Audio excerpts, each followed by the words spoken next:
Mummy, मैं कह रहा हूँ ना, मैं सिया से ही शादी करूँगा, अन्यथा मैं जिंदगी भर कुंवारा रह जाऊँगा और ये मेरा अंतिम निर्णय है। अब इस विषय पर मैं आपसे आगे बहस नहीं करूँगा।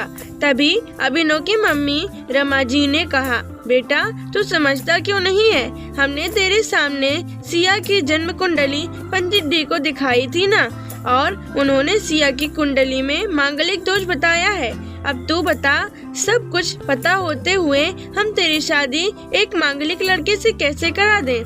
तू जानता नहीं कि मांगलिक दोष वाले की जीवन साथी की मौत जल्दी हो जाया करती है, इसलिए तुझे मैं समझा रही हूँ, तो भूल जा सिया को। रमा जी ने अभिनव को बहुत समझाया, पर अभिनव का कहना था कि जब मैंने सिया से प्यार किया था तब मैंने उसके साथ प्यार करते हुए जन्म कुंडली का मिलान नहीं किया था, ना ही मैं इन मिलानों को मानता हूँ।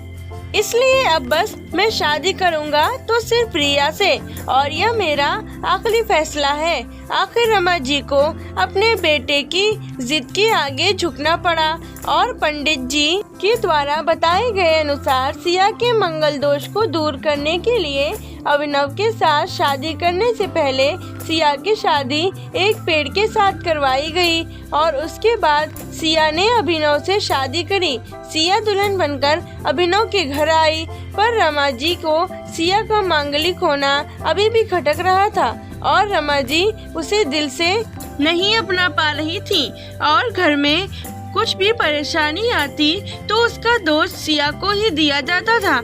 लेकिन सिया पढ़ी लिखी संस्कारी लड़की थी और वह अपनी सासू से मिले इन बेवजह आरोपों को अपने दिल से नहीं लगाती थी, और ऐसे ही ससुराल में उसके दिन कट रहे थे।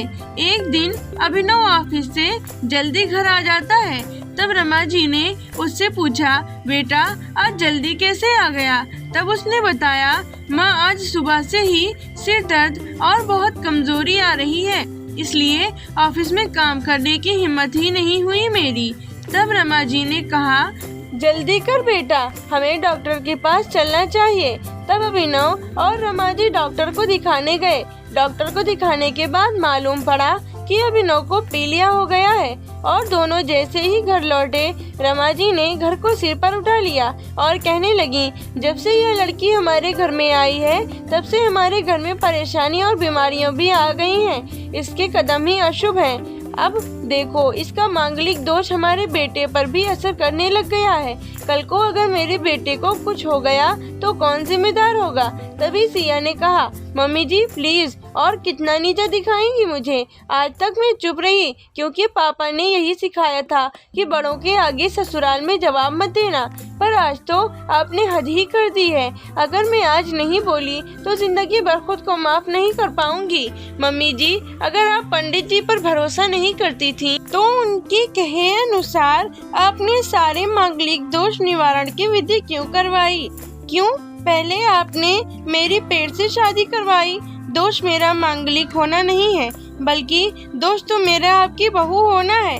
क्यों घर में जाने अनजाने में कुछ भी परेशानी आ जाती है उसको आप मुझसे जोड़ देती हैं, और जब कोई सास अपनी बहू से सिर्फ नफरत कर रही होती है तब यह बहू दोष बेटे बहू को नहीं पूरे परिवार को परेशानी में डाल देता है, और इस बहू दोष से मुक्ति भी सिर्फ सास ही दिलवा सकती है। बहू को अपनी बहू माने, उसे दिल से अपनाएं, उसे भी सम्मान दें और यह महसूस कराएं कि वह भी इस परिवार का सदस्य है। नहीं तो बहू दोष मांगलिक दोष से भी ज्यादा पीड़ादायक हो जाता है। सिया की कही हुई बातें रमा जी के दिल को झकझोर रही थीं और उन्हें मन ही मन पश्चाताप भी हो रहा था।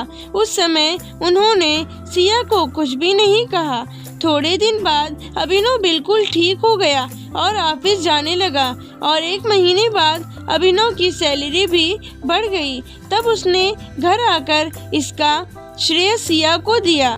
तो रमा जी बोली, हाँ सही है बेटा, तू तो सारा श्रेय बहू को ही देगा। तेरी माँ का आशीर्वाद भी तो तेरी प्रगति के पीछे रहता है तेरे साथ। तू तो मुझे श्रेय देना भूल ही गया।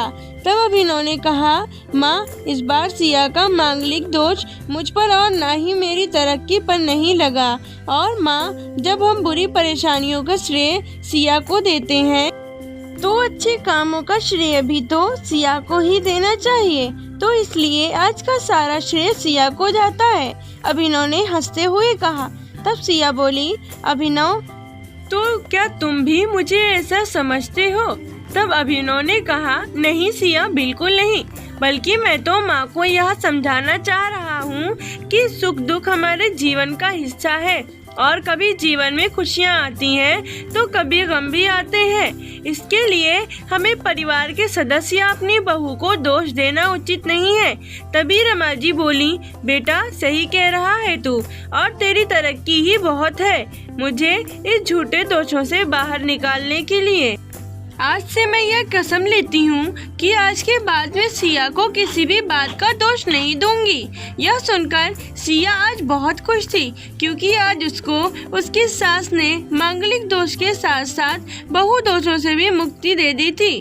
कैसी लगी आप लोगों को ये कहानी? ज़रूर बताइएगा कमेंट बॉक्स में। तब तक के लिए धन्यवाद।